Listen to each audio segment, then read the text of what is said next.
Eleitores de Montes Claros se preparam para irem às urnas neste final de semana. E mais, Operação Fake Money desarticula organização especializada em fraudes contra a Receita Federal em todo o país. E você vai ver também. Operação Desmonte, que iniciou ontem em Montes Claros, interdita 18 estabelecimentos comerciais na cidade. Polícia apreende mais de 200 papelotes de maconha em Janaúba, no norte de Minas.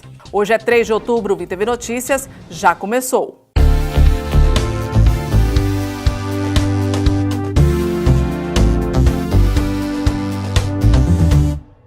Olá, faltam 4 dias para o primeiro turno das eleições 2018. Quase 150 milhões de eleitores devem comparecer às urnas eleitorais em todo o país neste domingo.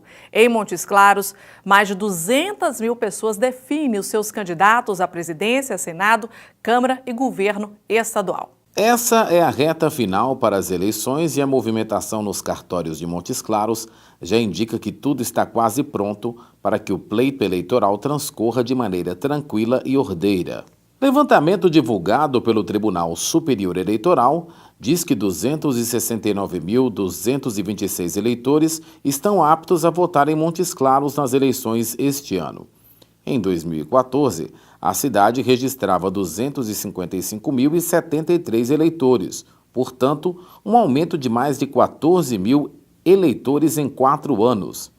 As mulheres seguem como maioria, num total de 144.349 eleitoras. Este analista político diz que o voto foi um instrumento formatado desde a Constituição de 1988 para o eleitor brasileiro. O sistema de votação no país, no sistema moderno de votação, foi incrementado pela Constituição de 1988 como a universalidade de atuação e atingimento da população, onde nós temos o sufrágio universal, que dá o direito de todos ao acesso ao voto, desde que seja enquadrado nas questões legais. Segundo ele, a liberdade de escolha resultou num movimento partidário pluralista no Brasil, de diversas convergências. Os movimentos políticos surgem de uma necessidade de modificação. Eu sempre falo, até para os alunos e para para os clientes, que a modificação social ela dá uma quebra de uma espécie de insatisfação. E com isso vão surgindo vários movimentos. Outra informação importante para o eleitor é que no sistema de governo brasileiro, o presidente não pode decidir sozinho os rumos do país. Nós temos um sistema presidencialista, mas nós temos um parlamento que seria aí a Câmara Federal e o Senado. Se não existir uma harmonia entre os interesses do Executivo em enviar projetos para que o Legislativo aprove, nós teremos um encravamento dessas relações e dificulta muito a gestão. Então, para que o governo, para que o país tenha afinidade legislativa, afinidade dos projetos, existe uma harmonia de padronização entre o que a União, o que o Executivo envia para o Legislativo tem que ter uma base forte para aprovar esses projetos.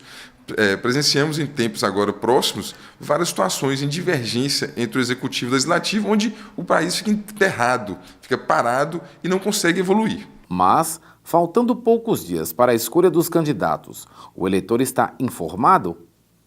A chefe de cartório, Ellen Guimarães, respondeu a diversas dúvidas. Eu não fiz a biometria, eu posso votar? Sim, aqueles eleitores que não fizeram a biometria poderão votar normalmente.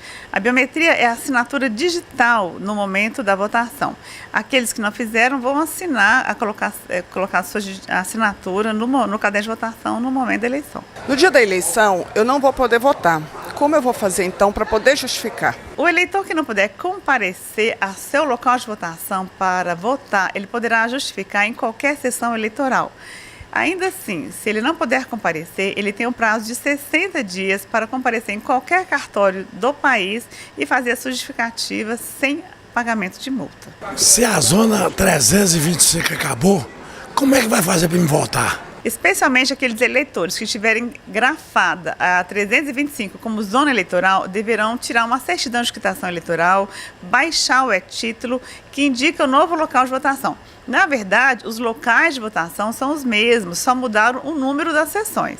É importante, então, saber qual sessão vai votar para não haver confusão no dia da eleição.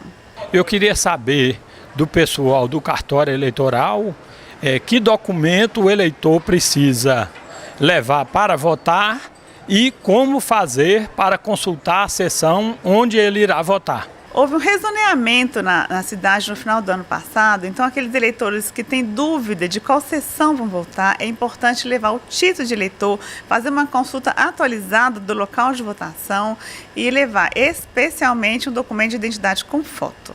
Mas conforme o analista Herbert Alcântara, o comportamento em massa do eleitor tem pouco valor se o que pode mudar os rumos de um país é mesmo o voto consciente. O eleitor ele tem um instrumento primoroso e fundamental de mudança social, que é o voto. Nós vimos em várias situações manifestações populares, manifestações expressivas na sociedade em tempos próximos. Só que o eleitor tem que ter consciência que não adianta a manifestação simplesmente se ele não ativar o seu instrumento, o seu poder de mudança, que é o voto. Então, digo ao eleitor, vote consciente, vote pautado naquela ideologia de mudança social e utilize seu voto para que isso seja um instrumento de mudança na sociedade. E a gente continua falando sobre as eleições. A propaganda eleitoral gratuita em rádio e televisão no primeiro turno das eleições termina nesta quinta-feira para os candidatos a presidente da República e deputado federal.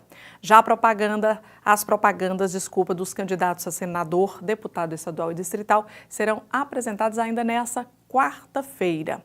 Ainda segundo o calendário eleitoral, nesta quinta-feira também é o último dia para propaganda política em reuniões públicas, promoção de comícios e uso de aparelhagem de sonorização fixa entre 8 e meia-noite. Os debates no rádio e na televisão também só podem ocorrer até essa data, mas as transmissões que começarem na quinta-feira à noite, por exemplo, podem se estender aí até às 7 horas da manhã do dia seguinte.